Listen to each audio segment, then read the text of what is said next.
Insanity Challenge, day 27, November 13th, 2024. Remember how yesterday I said, I didn't want the vlog to be as long as Mondays, and then it ended up being longer? Yeah, let's see if I can actually do that today.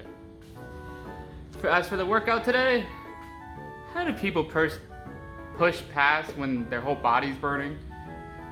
Like, if we're doing some like balancing exercises or like some squats, and my thighs are burning and I have to stop. And I'm like, how do people push past this? Like, I don't get it. Like, how? But besides that, the workout went fine.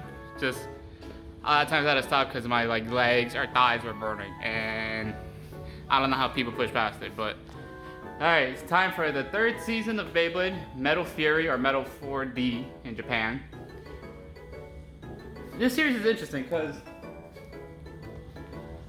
I followed it throughout its whole like Japanese run, but by the time it came to the States, I was already out of Beyblade and more into Skylanders, which maybe I'll talk about that another time. But that's what was interesting, is that Metal Masters was in the US, but I'm looking into Japan for Metal 4D and their series after, which we'll talk about tomorrow. And by the time it came to the US, so it would have been more available to me. Like, I could just go to like a Walmart or a Target or a Walgreens. Yeah, my local Walgreens used to sell Beyblades. It was awesome. Or Toys R Us. Right, I was just out of it. And even then, it's funny because this set is pretty cool. I mean, same thing with Skylanders, where it feels like the second like iteration like is like more of the same, because they're like, oh shit, we have like a huge seller on our hands, just do more. And then it's like the third, and that's what they did with Skylander Giants. But then once Skylander Swap Force came out, they're like, okay, let's do something new. And that's what they kind of did here. So they really got really creative, with their designs. And it's not just, because before Beyblade was 5 parts: the face bolt, which is like where the little face is, the energy ring, which is the plastic top part, the metal wheel, which is the metal wheel or fusion wheel, whatever, the track or the height, which is like a way to tell how tall the Beyblade is, and then the bottom, the tip, or the performance tip of that lets it spin around. That was like always the 5 parts of a Beyblade, but now they're getting like, some Beyblades are getting like 7, 8 parts and have like 4 different modes, and they can change how they work in battle and going absolutely crazy. And with that, they really do a lot of cool designs. Like, I personally love like Evolutions, maybe it's just because of Pokemon, but to see from Storm Pegasus to Galaxy Pegasus to Big Bang Pegasus is awesome. And yeah, can we also just talk about Big Bang Pegasus with its wings that are on the metal wheel or the fusion wheel? It looks gorgeous. But so the plot of the series is, they save the world again in Metal Masters, and Jinga and Kyoya are battling, and then a random like star falls into the Beyblades, and the Beyblades evolve into Big Bang Pegasus and Fang Leon. And they're like, oh, what the hell? And then they meet this kid named Yuki, who's telling them, oh, you're now a legendary blader. You need to get all 9 of them, or get all 10 of them. There are 10 star fragments, and if you get one in your Beyblade, you become a legendary blader. There's one that's really evil, that's is using the soul of King Hades, and will use a Beyblade to destroy the world. So you gotta gather the other 9 star fragments, and you battle together to defeat the spirit of Hades. So the whole series is kind of just going around trying to figure out more about the star fragments and the lore, also trying to gather the other legendary bladers to stop.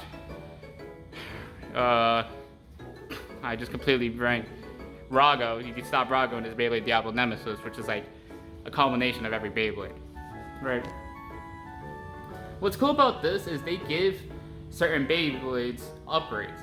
So like Galaxy Pegasus became Big Bang. Rock Leon, who Kyoya would use for 2 seasons now, becomes Fang Leon, right?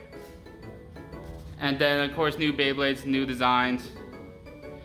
What's kind of disappointing is not like more of the original cast should have gotten these new upgraded Beyblades. Only like 3 or 4 did, which I think is kind of odd. And because it's not a tournament, there's not that many new Beyblades. Maybe because each Beyblade is now more complex. so they have to kind of cut back. But yeah, some of the character arcs here are great. But again, more characters get sidelined, and it sucks to see like main characters and masters get sidelined, like Tsubasa. But yeah, I never saw the anime for this. Obviously, I knew what was happening because since I was following the Japanese Beyblade, right? Of course, the anime is coming out to sell the toy, so I know what's happening, but I just never watched it myself. I enjoyed it. I enjoyed it a lot. I think it has really cool moments.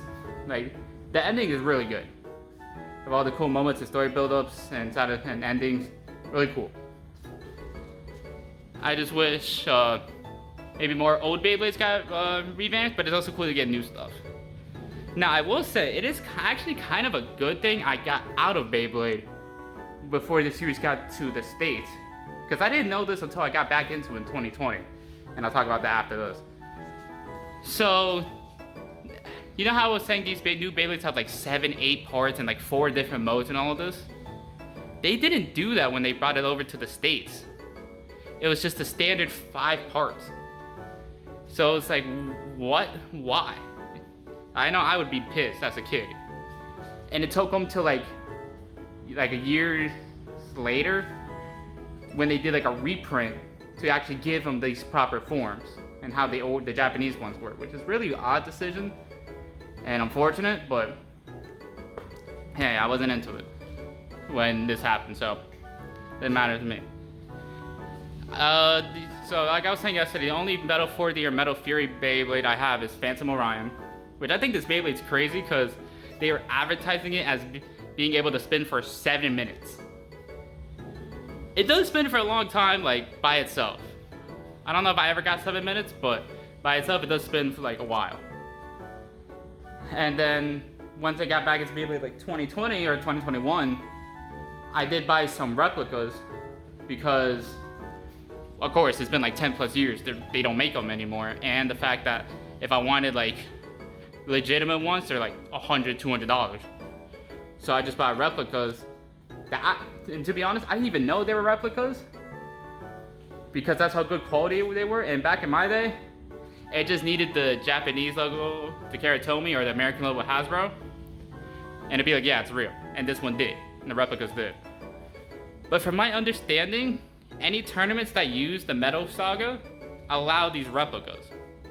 So it's as good as real as you're gonna get nowadays. So I'll take it. So here's all the ones I got. And then a friend ended up gifting me these. So shout out. And yeah. Oh no, like that I thought was like, honestly, you don't need to watch the next series. I say, if you still care about the series, yeah, still watch it. So about the Metal Saga, but you don't need to. I think this is like the end of this Metal Fury is a great place to end Beyblade. And yeah, we'll start talking about the other ones tomorrow and Friday, Saturday, once I kind of dip in quality. But yeah, I don't think much more to say. The workout went fine. That's Metal Fury. I went over the plot. I have thought about getting more replicas, like a Fang Leon and El Drago Destroyer, El Drago Destructor. But I don't know. Maybe I'll do it, maybe I won't. But yeah, tomorrow we'll talk about the next series. Oh boy.